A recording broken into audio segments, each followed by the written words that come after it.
Ilaha illallah wahdahu la syarikalah wa ashhadu anna Muhammadan abduhu wa rasuluh la nabiyya wa la rasula ba'dah. Ikhwati fillah, ma'asyiral hadirin wal hadirat, kaum muslimin dan muslimat yang dimuliakan Allah. Mari sama-sama kita awali kajian kita dengan mengucapkan puji dan syukur pada Allah Subhanahu wa taala. Alhamdulillah, pada malam yang penuh berkah ini kita kembali dimudahkan oleh Allah untuk berada di rumahnya yang mulia ini. Mudah-mudahan kaki yang kita langkahkan ke rumah Allah bisa menghapus dosa dan bisa menambah kemuliaan kita di sisi Allah Azza wa Jalla. Mudah-mudahan kita selalu diberikan keikhlasan oleh Allah Subhanahu wa taala dalam melaksanakan semua bentuk kebaikan-kebaikan. Alhamdulillah, kita duduk sejenak di majelis ilmu. Mudah-mudahan ini juga menjadi wasilah untuk menambah pengetahuan agama kita, yang tentu saja semakin kita paham dengan agama, semakin sempurna pula pelaksanaan agama kita.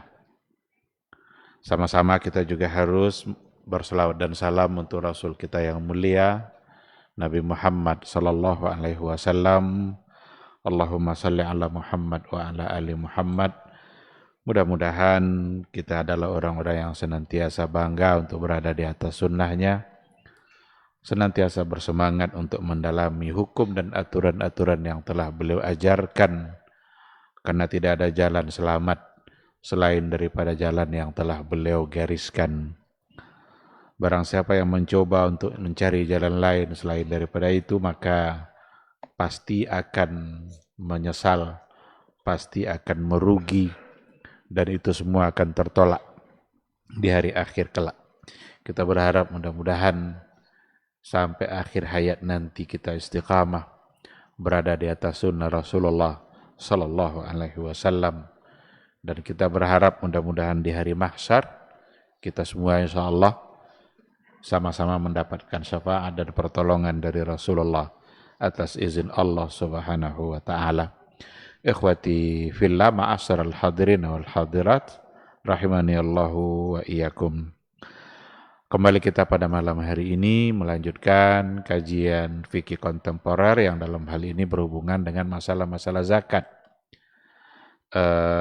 Al-masail al-mu'asirah fi abwabiz zakah.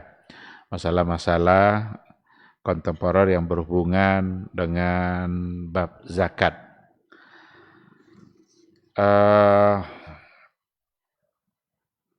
Yang terakhir yang kita bahas adalah zakat yang berkaitan dengan tanam-tanaman. Itu sudah selesai, alhamdulillah. Tetapi malam hari ini kita insyaallah akan melanjutkan pada masalah yang berikutnya, yaitu zakatu bahimatil an'am. Zakat bahimatil an'am. Zakat hewan ternak. Jadi barang siapa yang memiliki hewan ternak, berarti dia berkewajiban untuk membayarkan zakatnya kalau seandainya syarat dan ketentuannya ada pada dia. Kewajiban zakat ternak itu berdasarkan kepada dalil-dalil yang ada. Di antaranya adalah dari hadis Nabi sallallahu alaihi wasallam, dikatakan bahwa wa ma min sahibi ghanamin wala ibilin wala baqarin la yuaddi zakataha. Tidaklah ada seseorang yang memiliki kambing atau memiliki onta atau juga memiliki sapi, lalu ia tidak menunaikan zakatnya. Itu dalam riwayat ini dikatakan sama hukumnya dengan orang-orang yang memiliki emas dan perak kalau seandainya dia juga tidak mengeluarkan zakat-zakatnya. Di mana hartanya itu nanti akan datang menyiksa dia sendiri. Dan ada dalam banyak riwayat juga dikatakan bahwa ada yang datang dalam berbentuk ular yang berbisa lalu mematoknya, atau ada yang datang dalam bentuk setrikaan yang akan menyetrika punggungnya. Ketika dia diberikan nikmat oleh Allah Subhanahu wa taala dan diberikan kelebihan sehingga sampai haul dan nisab lalu dia tidak mengeluarkan, berarti dia tidak bersyukur kepada dia yang memberikan nikmat itu.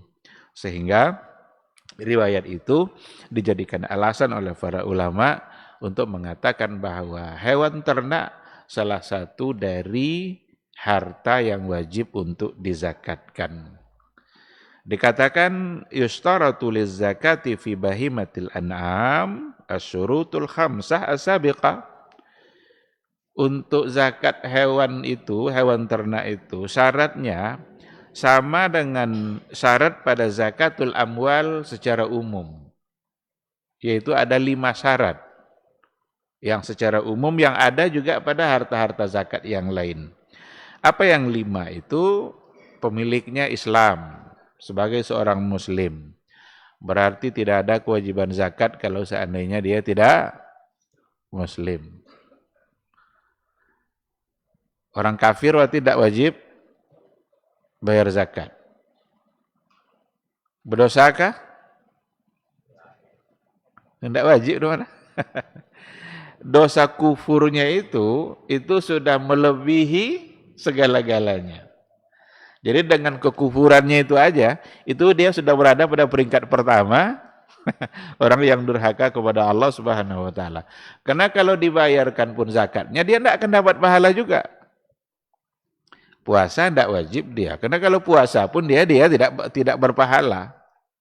Jadi tidak dikatakan mereka berdosa dengan tidak berzakat, karena dosa kufurnya sudah mengalahkan dosa tidak bayar zakat. Jadi tidak perlu lagi dikatakan dia berdosa. Maka syaratnya Islam. Yang kedua al-hurriyah, dia orang yang merdeka. Artinya bukan seorang hamba. Hamba tidak berkewajiban karena hamba itu sendiri adalah milik tuannya. Jadi hamba itu sendiri sama statusnya dengan harta.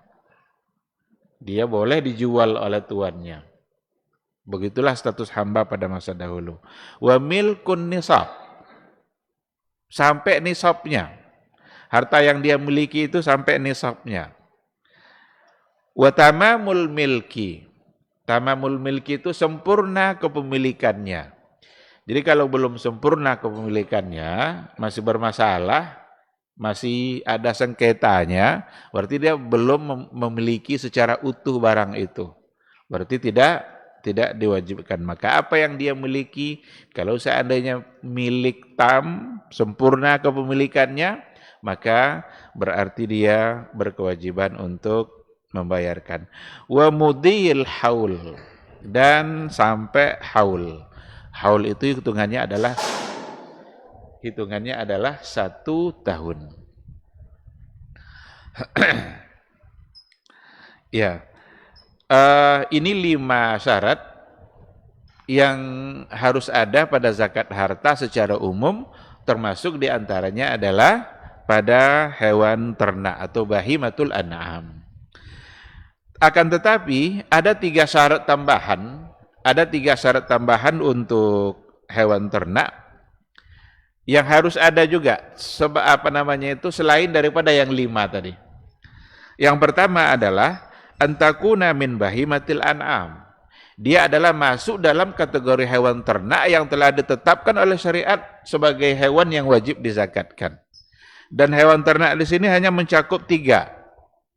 Yang pertama al-ibil, onta. Yang kedua al-bakar, sapi dan yang sejenisnya. Sapi berarti kerbau, apalagi itu, lembu, pokoknya yang sejenis. Walaupun disebut bakar yang sering diartikan dengan sapi, tapi dan yang sejenisnya. Dan yang ketiga al-ghanam, kambing dan yang sejenisnya juga. Domba, biri-biri, itu adalah hewan ternak. 3 inilah yang masuk dalam kategori hewan ternak yang diwajibkan zakatnya. Adapun selain dari yang 3 ini berarti tidak ada kewajiban zakat pada hewan ternaknya atas nama zakat ternak. Apa contohnya? Ayam. Ayam kan ada ternak ayam namanya. Kita ada ternak ayam. Tapi itu tidak menjadi bagian masuk dalam kategori zakat bahimatil an'am. Atau lele umpamanya, ada ternak lele, tapi tidak ada zakat ikan lele. Lalu kalau seandainya mereka dapat uang banyak dari itu, apa tidak ada kewajibannya? Ada kewajiban, tapi bukan atas nama zakat hewan ternak. Atas nama zakat usahakah, itu adalah merupakan penghasilan yang dia dapatkan setiap panen umpamanya, berarti masuk kepada zakatul mustaghillat, zakat usaha. Artinya tidak dihitung dalam zakat ternak. Kalau zakat ternak itu dihitung jumlah yang dia miliki. Umpama kalau seandainya sapi ketika dia memiliki 30 ekor, maka wajib dia membayarkan zakatnya. 30 ekor itu nisab. Tapi untuk ikan lele tidak ada. Ketika dia memiliki 1000 ekor ikan lele wajib zakat, itu tidak ada. Tetapi yang dihitung nanti adalah penghasilan apa yang dia dapatkan dari ternak lelenya itu. Oleh karena itu hanya 3 saja. Antakuna min bahimatil an'am. Dia masuk dalam kategori hewan ternak yang telah ditetapkan syariat sebagai kewajiban zakat. Yang kedua, antakuna saimatan. Hewan itu benar-benar sebagai hewan ternak. Artinya dia dipelihara untuk dikembangbiakkan, itu yang disebut dengan ternak. Kalau seandainya ada sejumlah sapi, tapi untuk penggemukan umpamanya, berarti bukan ternak itu. Dia diletakkan, dikurung dalam satu tempat, nanti dicarikan makannya, tidak dibiarkan bebas, tidak dikeluarkan dia dari tempatnya, semua kebutuhannya didatangkan, minumnya pun didatangkan, yang tujuannya adalah umpamanya untuk penggemukan. Berarti bukan ternak. Maka tidak dihitung sebagai hewan ternak. Atau barang siapa yang memiliki hewan ternak, hewan seperti tadi kambing, tapi untuk diperdagangkan. Dia punya modal, dibelinya kambing 100 ekor. 100 ekor kan itu batas nisab itu. Karena kalau untuk kambing itu minimal jumlahnya adalah 40. Sekarang dia belinya 100 ekor, tapi tujuannya adalah untuk didagangkan, untuk diperjualbelikan. Siapa yang datang nanti untuk akikah, jual 1. Ada yang datang untuk korban, jual 1. Ada yang datang kenapa-napa nazar, datang jual beli. Berarti itu untuk diperdagangkan. Memang dia diperuntukkan bukan sebagai ternak, tetapi untuk diperdagangkan. Berarti itu namanya zakatnya zakat perdagangan. Zakat perdagangan hitungannya bukan sebagai zakat ternak. Nah, oleh karena itu syarat yang kedua ini antakuna saimatan. Apa maksudnya? Wahia ar-ra'iyatul lati tar'a al-haula kullaha wa akthar. Jadi hewan yang memang dipelihara untuk diperkembangbiakan sehingga dia nanti dikeluarkan dari kandangnya, kemudian dia apa lagi dan dia dijaga. Yang penting tujuannya adalah untuk perkembangbiakan. Maka itu yang dimaksud dengan saimah. Kalau tidak seperti itu berarti tidak ada kewajiban zakat. Dalam hal itu hanya saja dia dikembalikan kepada zakat yang lain. Kalau untuk diperdagangkan berarti zakat perdagangan. Yang ketiga, alla takuna amilatan. Falau kana sahibuha qad a'addaha lis-suqya wal harth fala zakata fiha. Hewan ternak tadi tidak untuk dipekerjakan. Jadi tidak untuk dipekerjakan, tidak digunakan untuk membajak sawah.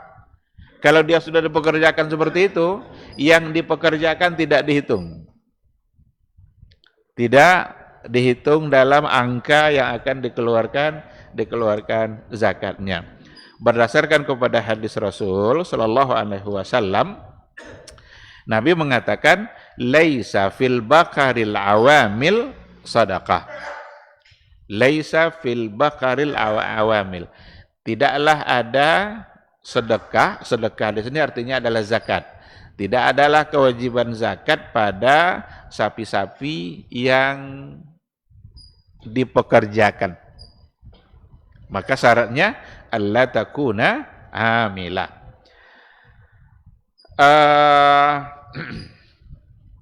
Amma idza kanat muaddah lid-durri wan nasli wal istifada min intajiha fatajibu fiha zakah.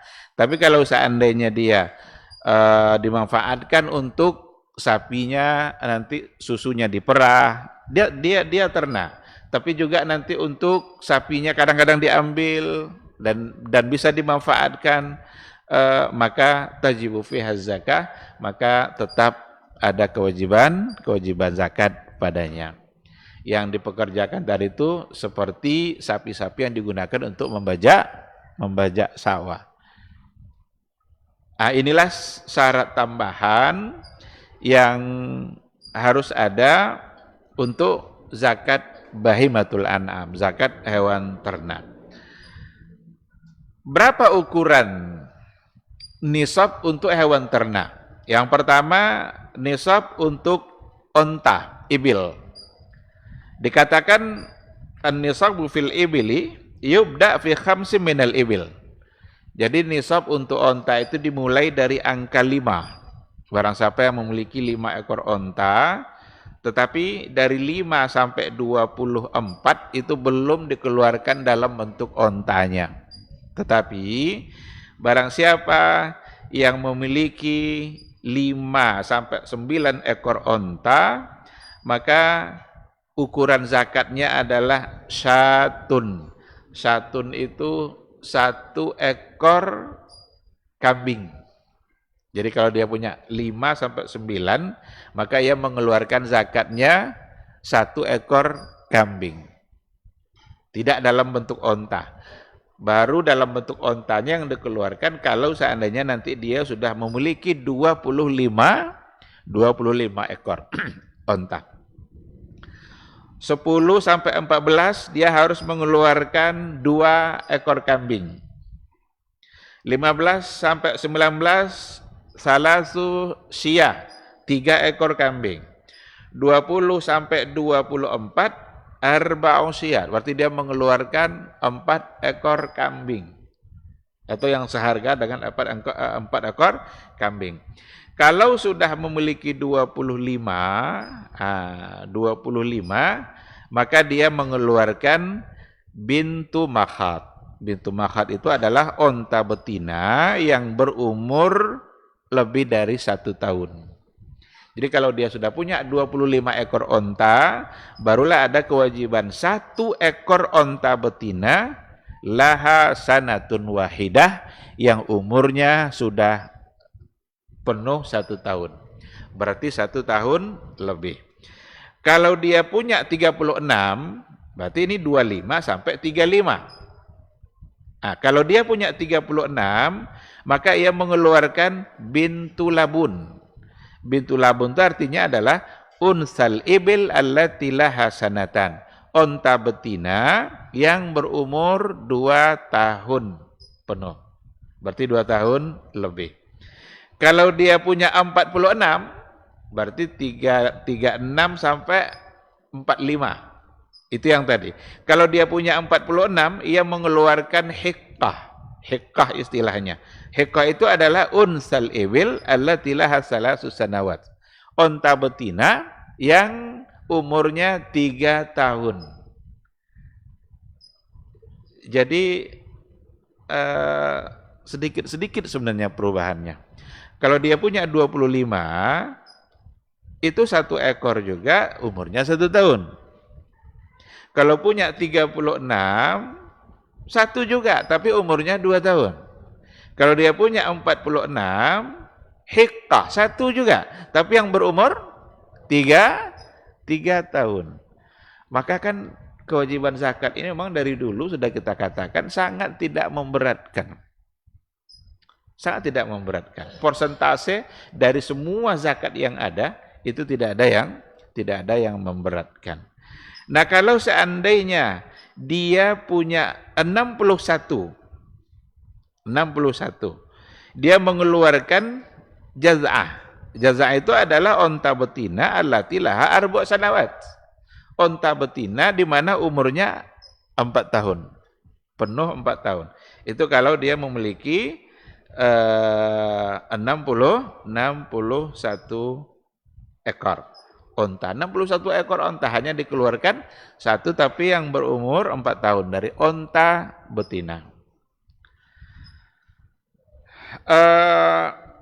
Wa fi kulli arba'in. Nah, dan setelah itu nanti setiap kali berjumlah kelipatan 40, maka ia mengeluarkan sebagai tambahannya bintu labun. Bintu labun tadi itu onta betina yang umurnya 2 tahun, dan setiap kali kelipatan 50 berarti dia mengeluarkan hiqqah. Hiqqah itu adalah yang onta betina yang berumur 3 tahun. Nah, baru kalau seandainya dia memiliki 150,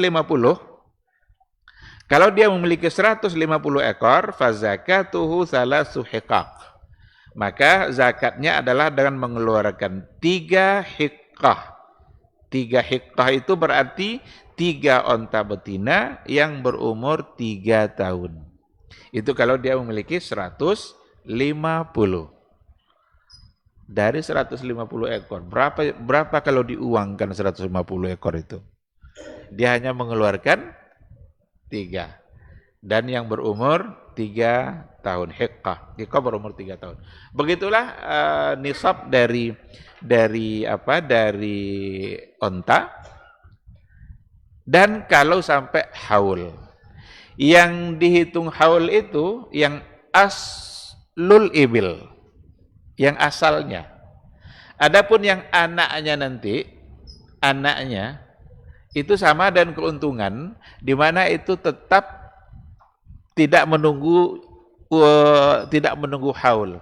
Jadi yang haul itu adalah yang aslul ibil, yang asalnya, jumlah pertama. Adapun anak-anaknya ketika dia sudah lahir, dia sudah include langsung dalam jumlah kewajiban zakat. Umpamanya dia punya onta atau punya onta 25, itu asalnya. Yang mana kewajibannya tadi adalah 1 bintu makhad.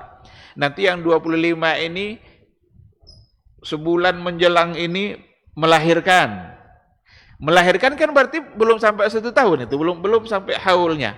Tetapi untuk anak yang dilahirkan itu tidak dihitung haul lagi, karena haulnya adalah mengikuti haul induknya.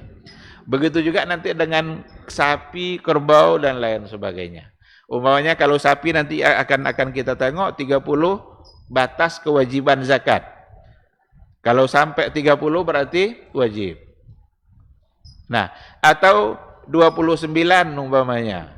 Tiba-tiba lahir 1, berarti jadi 30. Lahirnya yang 1 tadi, dia sudah mencukupkan untuk 1 haul dengan jumlah nisab. Baik, itu untuk onta. Kalau untuk bakar, fanisabuha yubda minas salasin. Nisab dari sapi itu dimulai dari angka 30. Fa in kana indahu aqalla minas salasin fala syai'a alaih. Kalau seandainya dia memiliki sapi kurang dari 30, fala syai'a alaih, maka tidak ada kewajiban zakat apapun kalau kurang 30. Kalau dia punya 29, berarti tidak ada zakat. Dia punya sapi 29, punya onta 4, karena tadi batas 5 baru ada kewajiban, tapi dalam bentuk kambing. Sudah wajib zakat belum? Belum. Karena angkanya belum sampai sejumlah nisab. Sedangkan kambing, fan nisabu fiha yubda'u min arba'in. Kalau kambing, awal angka nisabnya itu dimulai dari 40 ekor. Faman kana indahu aqalla min arba'in fala syai'a alaih. Barang siapa yang memiliki kambing kurang dari 40, berarti tidak ada kewajiban apapun. Jadi kalau punya dia 39 ekor kambing, punya pula kerbau 29. Itu kaya enggak kira-kira tuh? Kaya. Tapi enggak ada kewajiban zakat. Maka jangan diakali. Diakali itu maksudnya dia sebenarnya punya 39. Sebulan lagi akan masuk haul nih. Dijual satu. Jadi 29. Sehingga jumlah berkurang. Kambing dijual pula satu. Jadi 39. Berarti kalau seandainya dia menjual karena ingin lari dari zakat, maka penjualannya itu dihukumkan haram. Berdosa dia. Karena melakukan sesuatu lari dari kewajiban zakat. Bagaimana kalau dia jual bukan karena lari? Memang betul-betul butuh. Tiba-tiba ada keluarga yang sakit dan dia memerlukan uang untuk operasi umpamanya. Dan tidak ada cara lain dapat uang kecuali menjual ini. Jual. Sehingga berkurang karena harus dijual 2. Biaya perlu. Tinggal 28 sapi dijual 2. Boleh? Boleh, karena dia menjual bukan karena niat akal-akalan untuk lari dari kewajiban zakat. Nah, disinilah pentingnya hadis Nabi, innamal a'malu binniyat. Innamal a'malu binniyat. Maka Imam Syafi'i mengatakan innamal a'malu binniyat itu masuk ke 70 bab fikih. Bahkan Ibn Rajab Al-Hambali mengatakan hadis innamal a'malu binniyat itu sulusuddin, sepertiga agama. Ada pada masalah niat. Karena niat tidak hanya dalam masalah ibadah saja, ada niat juga dalam masalah muamalah dan dalam kehidupan keseharian kita. Nah, jadi untuk kerbau dimulai dari angka 30. Jika seseorang punya 30, fiha tabi'un au tabi'ah. Dia mengeluarkan 1 ekor kerbau malaha sanatun wahidah, yang sudah berumur 1 tahun. Jadi kalau dia punya 30, berarti dia mengeluarkan 1 ekor yang umur 1 tahun, baik yang jantan maupun yang betina. Tapi kalau seandainya dia punya 40 ekor, dia mengeluarkan 1 musinnah. Musinnah itu adalah yang betina, sapi yang betina allati laha sanatan, yang berumur 2 tahun. Jadi kalau 30, 1 juga, tapi umurnya 1 tahun. Kalau 40, 1 juga, tapi yang betinanya yang berumur 2 tahun.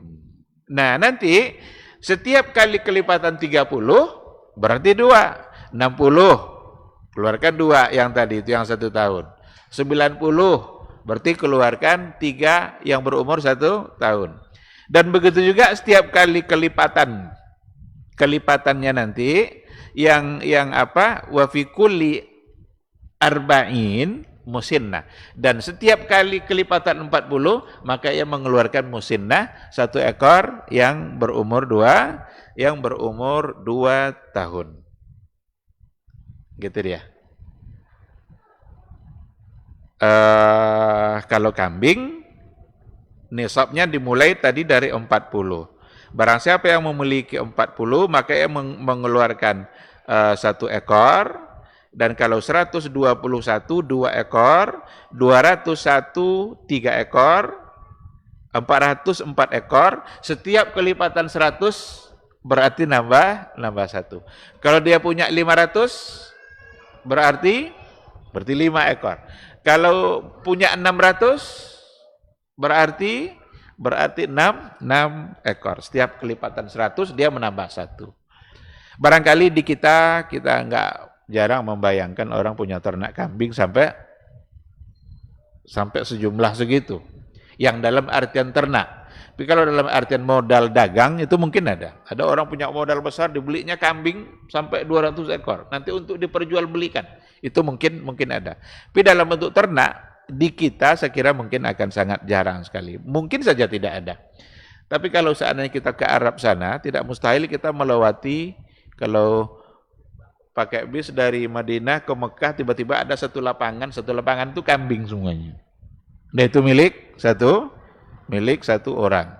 Sama dulu seperti kisah pada masa Umar itu kan, dia ketemu dan seorang pengembala kambing, seorang budak pengembala kambing, boleh enggak jual sebeli kambing kamu satu? Katanya, enggak, ini bukan kambing milik saya, ini milik tuan saya. Kata Umar, kan enggak akan tahu tuan kamu kalau kamu jual satu, enggak akan tahu dia akan berkurang jumlahnya, karena sudah banyak sekali. Lalu budak itu bilang, memang tuan saya enggak tahu, tapi Robnya tuan saya, dia tahu. Tuan saya enggak tahu yang saya lakukan, tapi Robnya tuan saya tahu dengan apa yang saya lakukan. Terkagum-kagumlah Umar bin Khattab, seorang budak, hamba sahaya, tetapi dia punya kekuatan iman yang sangat kuat. Sebagai seorang pemimpin tentu bangga dengan masyarakat yang punya iman yang sekuat seperti itu. Nah, jadi begitu untuk kambing. Tastaqirrul faridatu fi kulli mi'ati syatin. Kewajibannya itu nanti akan ada bertambah pada setiap angka 100. Nah, dikatakan seperti itu. Jika 500 maka 5 ekor, 600 berarti situ syat adalah 6 ekor. Ini yang yang berkaitan dengan hewan ternak. Jadi hanya 3 itu saja. Tidak ada ternak selain daripada yang 3 itu. Sekarang dibahas juga mas'alatu al-an'am al-mu'addah lit-tijarah. Bagaimana kalau seandainya hewan ternak itu dipersiapkan untuk diperjualbelikan, tijarah. Ini yang tadi sudah kita katakan, hazihi tuzakka zakatu urudi tijarah. Kalau memang tujuannya adalah untuk diperdagangkan, untuk bahan perniagaan, berarti zakatnya adalah zakat urudit tijarah. Dihitung sebagai zakat perniagaan. Tidak lagi dihitung berapa ekornya, tapi dihitung berapa modal dan berapa untung. Sekarang dia modal 100 juta. Dibelikan kepada sekian ekor kambing. Tidak peduli lagi kambing itu berapa itu. Berapa jumlah ekornya. Nanti terjual dan mendapatkan keuntungan. Ternyata mendapatkan keuntungan selama ini 50 juta, 150 juta yang harus dikeluarkan untungnya. Atau keuntungan yang 50 juta plus modal yang tersisa. Berapa jumlah yang tersisa ini, berapa uangnya? Ditambahkan dengan keuntungan 50 juta, maka itulah yang akan dikeluarkan zakatnya. Berapa yang harus dikeluarkan? Kembali kepada hitungan zakat perdagangan, yaitu 2,5%. Karena zakatnya sama dengan zakat uang atau zakat emas. Ketika dia sampai seharga 85 gram emas, berarti itu sudah sampai nisab, dan kalau sampai haulnya, maka berarti dia mengeluarkan 2,5%.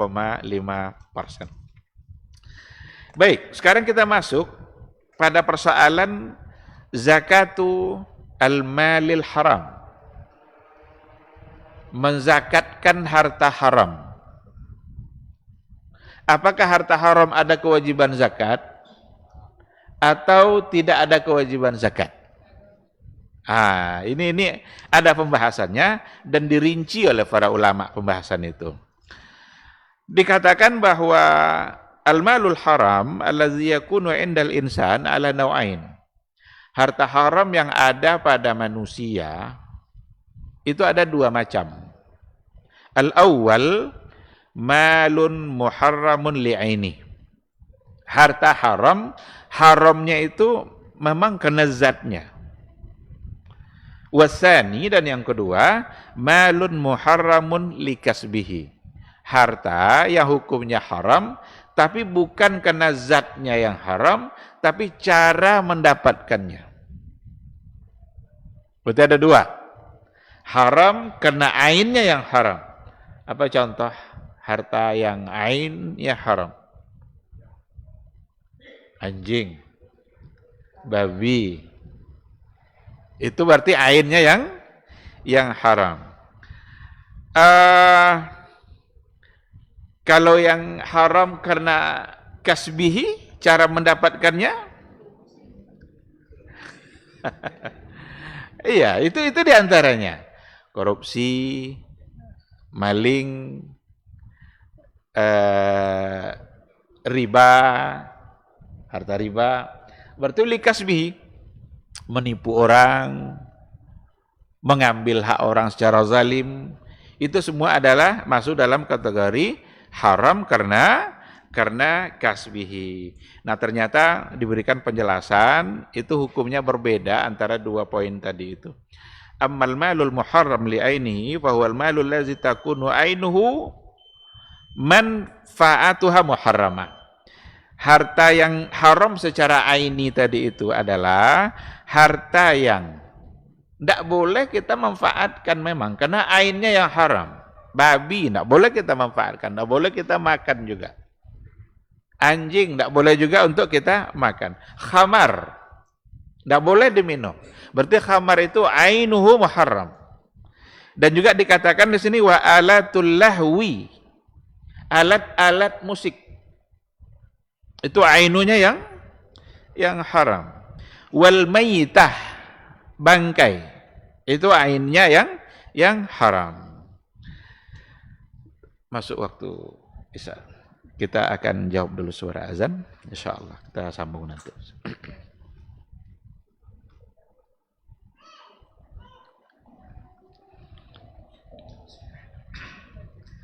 Allahu Akbar, Allahu Akbar. Allahu Akbar, Allahu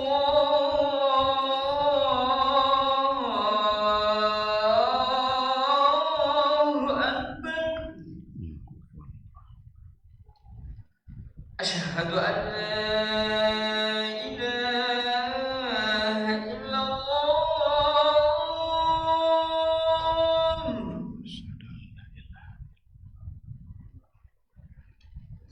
Asyhadu an la ilaha illallah.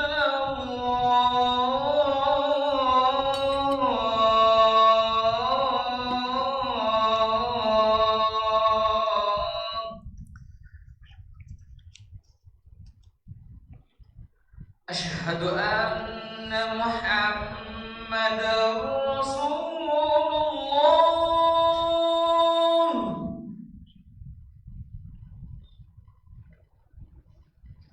Asyhadu anna Muhammadar Rasulullah.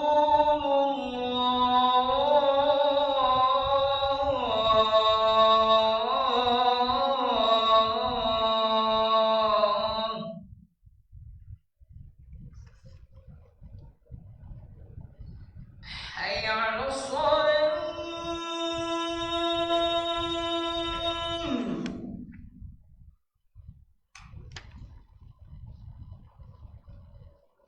Hayya 'alas shalah.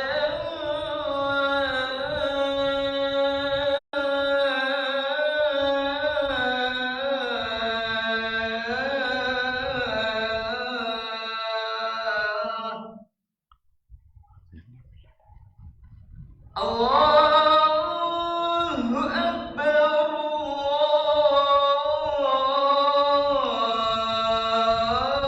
Allahu Akbar. La ilaha illallah.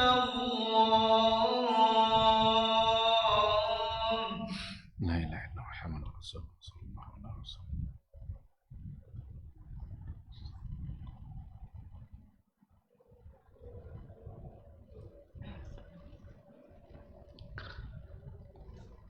Bismillahirrahmanirrahim. Alhamdulillah wassalatu wassalamu ala Rasulillah wa ala alihi wa sahbihi wa mawala. Ikhwati fillah, ma'asyiral hadirin wal hadirat, rahimani Allahu wa iyyakum. Kembali kita kepada materi kita. Yang pertama tadi adalah al-malul haram atau al-malul muharram li'ainihi. Harta yang diharamkan karena ainnya, karena zatnya.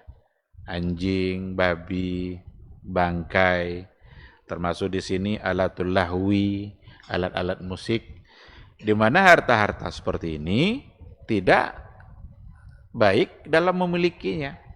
Jadi dia memiliki itu saja, itu sudah tidak baik. Kalau seandainya pun dia jual, lalu ada yang membeli, harta itu juga tidak menjadi halal bagi yang membeli.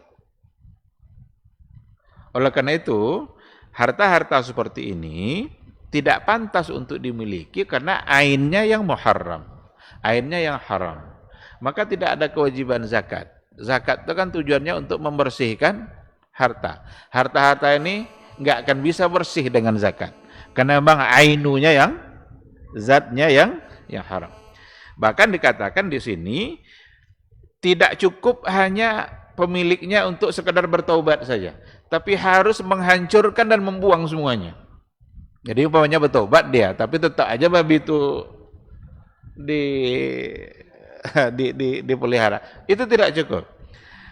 Tidak sah taubatnya illa bi'itlafiha, kecuali dengan menghancurkannya, membuangnya, melepaskan diri dari barang-barang yang memang ainnya itu diharamkan. Sehingga fahazil amwal laisa fiha zakah. Harta seperti ini maka tidak ada padanya kewajiban zakat, li'annaha amwalun khabithah.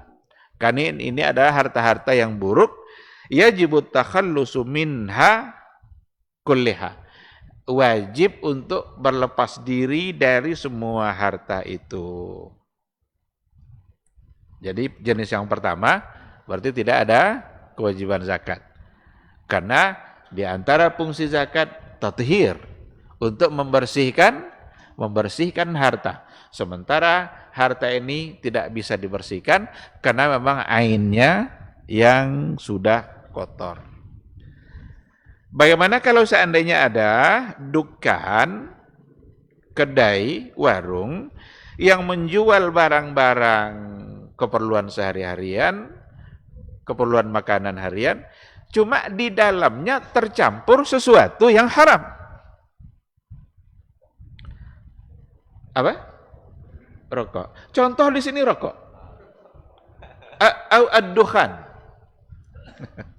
Dukhan kan artinya adalah asap, tapi maksudnya adalah rokok. Maka tidak kewajiban secara keseluruhan karena dia sesungguhnya tidak khusus untuk menjual rokok saja.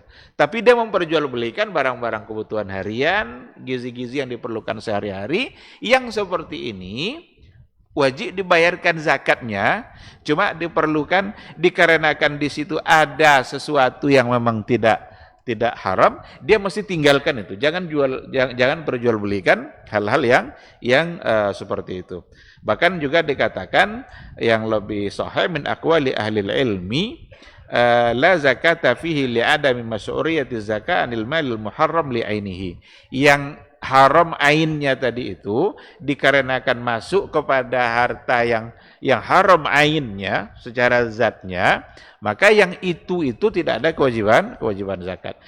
Tapi diharuskan dia untuk meninggalkan apa yang telah dia lakukan. Kalau dia bertobat tapi tetap aja menjual, berarti tidak bertobat namanya. Harus memurnikan apa yang dijual itu, sehingga yang ada adalah al-mawad al-ghizaiyah.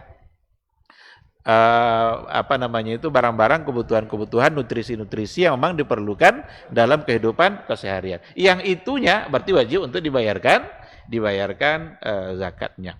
Nah, oleh karena itu biar tidak pusing-pusing untuk memilah-milah mana yang halal, mana yang haram, berarti tinggalkan untuk memperjualbelikan sesuatu yang sudah dikatakan oleh para ulama sebagai barang yang haram. Cuma masalahnya tidak pula sepakat orang mengatakan itu itu haram. Karena ada pula yang mengatakan sampai ke tingkat makruh. Di kita pun ulama masih setengah-setengah juga untuk mengharamkan rokok itu. Kalau di Timur Tengah itu haram rokok li'ainihi, memang sudah zatnya yang haram. Kalau di kita kan enggak. Haram rokok bagi ibu-ibu hamil. Yang enggak hamil? Bagi anak-anak, anak kecil. Bagi bapak anak. Jadi masih setengah-setengah. Masih sulit untuk mengeluarkan fatwa rokok haram. Ngapa demikian? Karena habis rapat fatwa itu mereka merokok semua. Gimana bisa mengeluarkan nanti rokok haram? Karena banyak juga di antara mereka yang ternyata merokok. Sehingga di kita masih setengah-setengah. Tapi dalam buku ini itu dikatakan itu li'aini. Itu karena zatnya yang memang haram, sehingga yang lebih kuat tidak dikeluarkan zakatnya. Ini untuk yang pertama, harta yang memang haram zatnya, memilikinya saja diharamkan, dijual pun barang tidak menjadi halal bagi yang membeli. Ketika yang membeli itu menjualnya lagi, tidak pula haram bagi orang ketiga, jadi tidak ada alasan untuk membuat dia menjadi halal.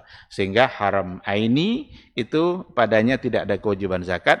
Yang harus dilakukan justru adalah meninggalkannya, berlepas diri dari barang-barang yang diharamkan itu, sehingga dia tidak terlibat dalam kepemilikan sesuatu yang diharamkan.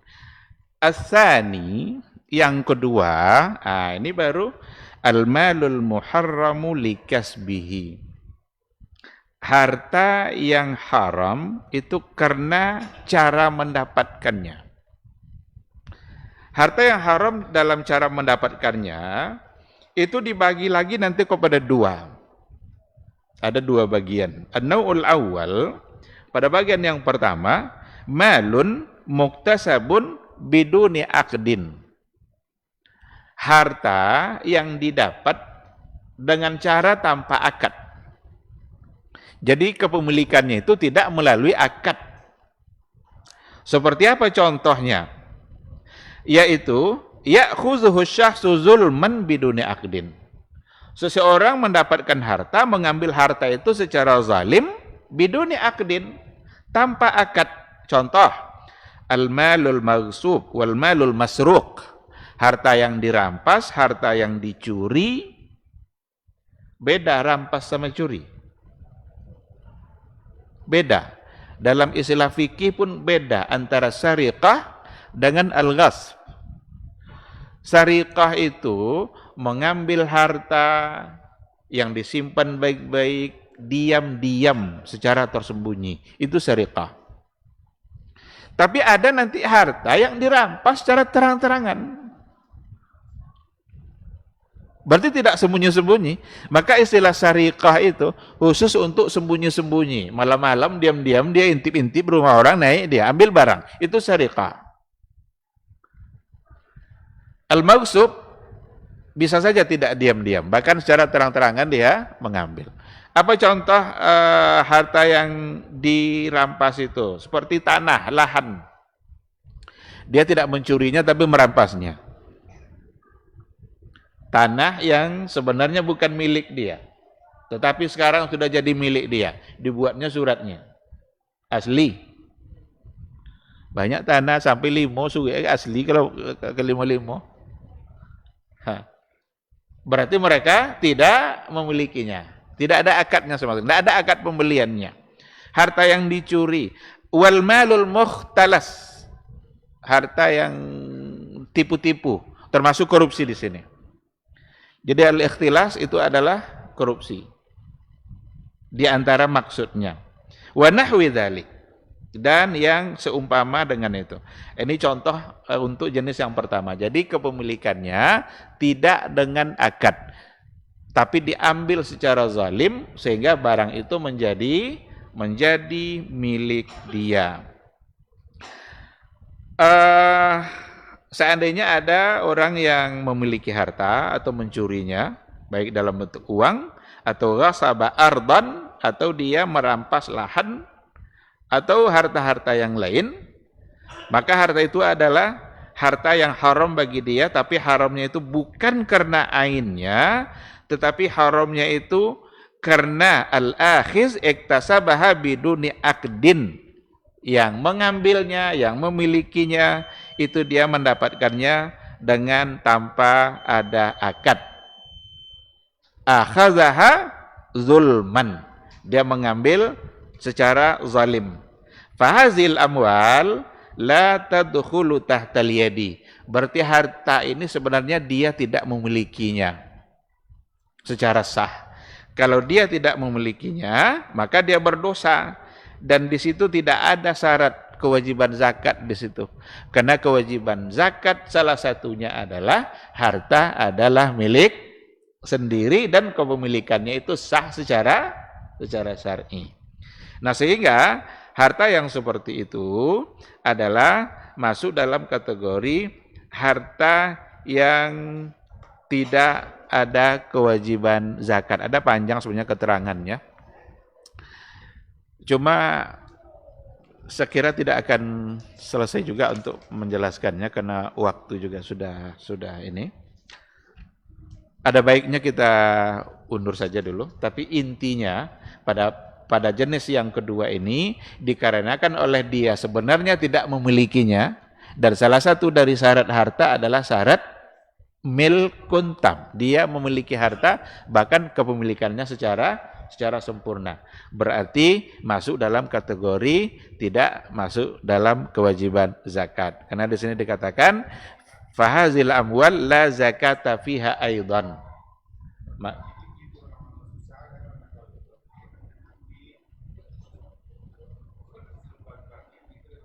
Maliangnya tuh bagi-bagi witir udah. Nah, sama dengan maliang tuh untuk membangun masjid. Nah, itu tidak bisa dibenarkan. Berzina dapat dia uang dari situ, lalu dia jadikan untuk infak, sedekah dan lain sebagainya.